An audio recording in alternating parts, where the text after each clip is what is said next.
سلام بچه‌ها، به چهارمین ولاگ من از استانبول گردی خیلی خوش اومدید. امروز آوردمتون فستیوال طلا و جواهرات. به‌روزترین و گرونترین طلاها رو اینجا میتونین ببینید. پنجمین نمایشگاه بزرگ طلا و جواهرات که از کل دنیا به خاطرش میان تا استانبول. باعث افتخارم بود که کلی ایرانی اینجا میدیدم. اینجا به جز طلا و جواهرات، دستگاهایی که برای ساخت طلا استفاده میشن هم میتونستید ببینید. از طلاهای دستساز بگیر تا پیشرفته. من خودم عاشق این مدل دستبندام که هم با رنگ لباسا ست میشه، هم با هر بودجه‌ای که داشته باشی میتونی طلا بگیری. از اینکه بین این هم آدم موفق و ثروتمند و لاکچری بودم، واقعا حس خوبی داشتم.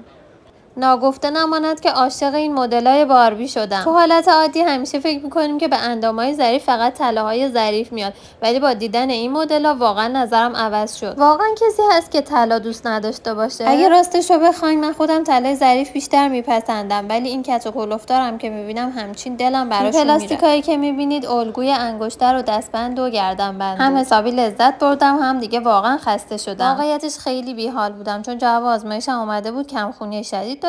رفتم داروهامو از داروخونه گرفتم و بعدش رفتم خونه. فکرشم نمی‌کردم که آمپول آهن انقدر درد داشته باشه. اگه از ولاگ من خوشتون اومد یادت نره برام کامنت بذاری.